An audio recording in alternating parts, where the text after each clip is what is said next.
불교와 친해지기. 불교인 김민희 선생님과 함께하는 불교와 친해지기. 지금 만나보시죠.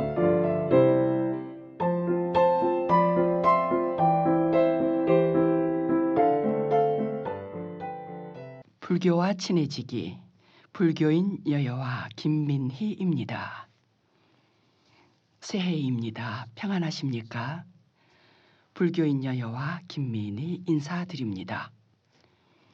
2024년 갑진년이 어느덧 지나가고 2025년 을사년 새해를 맞이하였습니다. 푸른 뱀의 해입니다.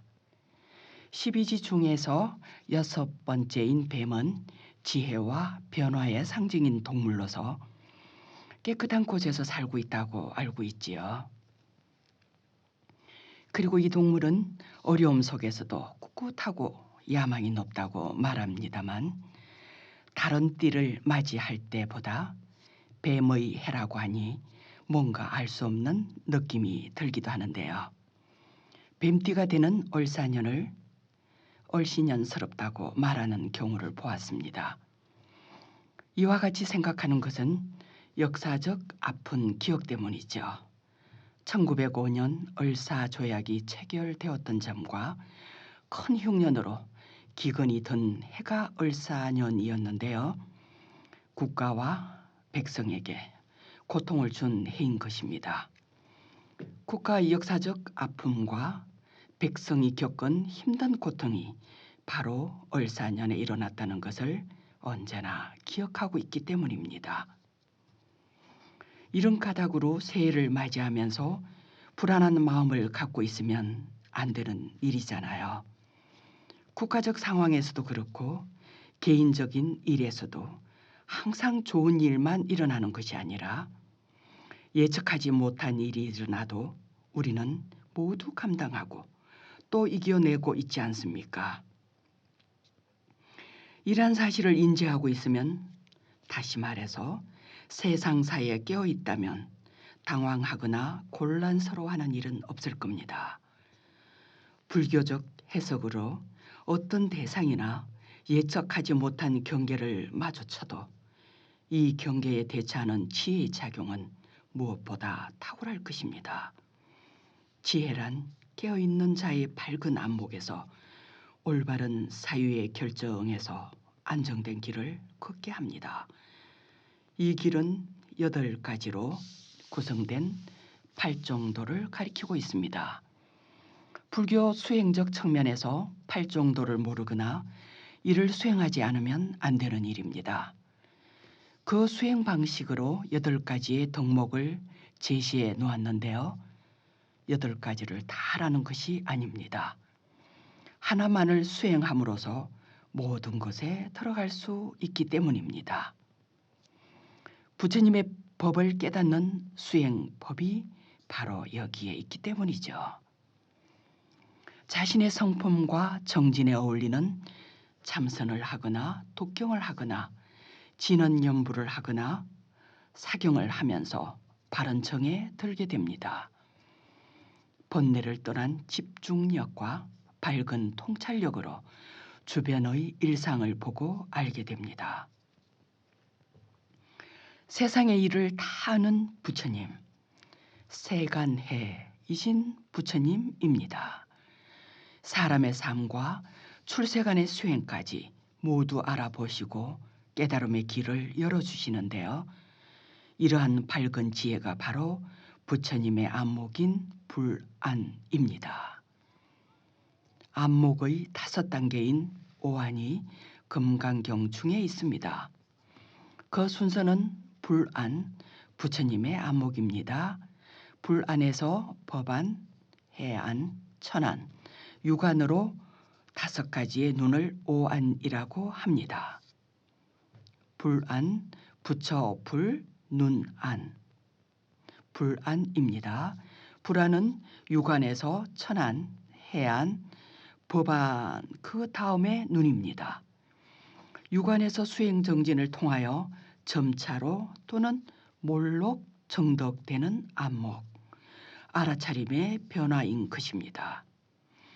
불교의 근본 진리인 사성제의 체득과 깨달음으로 인도하는 팔정도와의 필연을 아는 것입니다. 새해를 맞이하는 것은 선택이 아니라 자연적인 당연한 일이며 그러므로 그 해에 맞는 의미 있는 일을 하게 되는데요.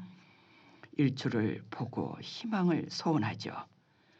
한 해 동안 무탈하기를 바라며 가족과 자신의 건강과 사업 성취를 마음속으로 빌기도 하고요.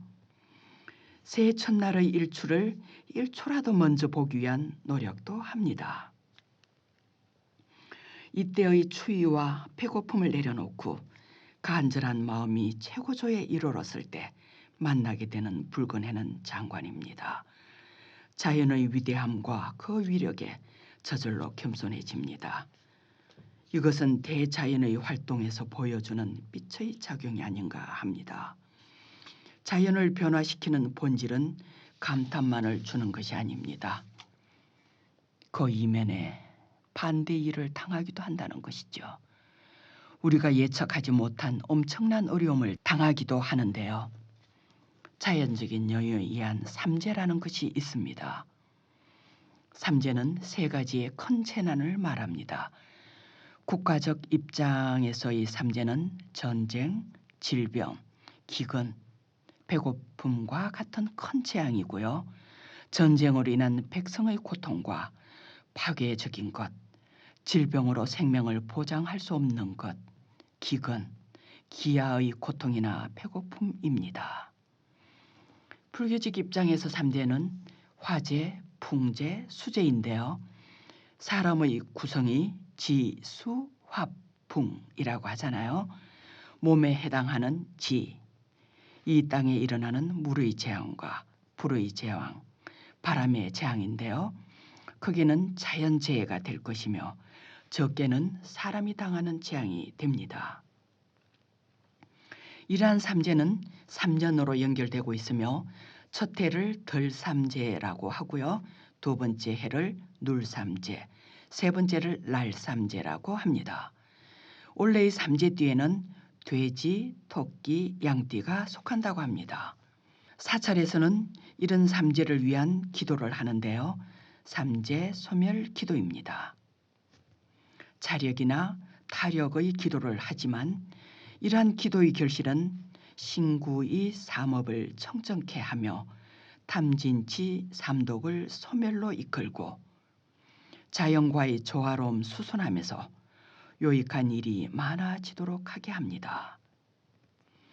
사찰에서 기도를 회향하고 나면 마음이 편안하고 발걸음이 가볍지 않습니까? 그리고 새해를 맞이하여 만나는 사람마다 덕담을 나누는 것은 좋은 일과 유익한 일이 많아지도록 서로 축원해주는 마음이잖아요. 기도와 다름이 없습니다.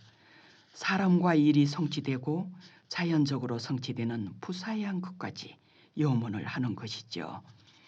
그래서 만나는 사람마다 희망이 담긴 인사를 하고 축원을 하고 반드시 성취되라는 응원을 하는 것입니다.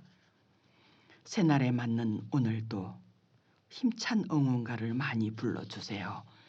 사랑을 전하고 희망을 전하고 건강을 발원하는 을사년 한 해의 응원과 말입니다. 저도 여러분을 응원합니다. 안녕히 계십시오.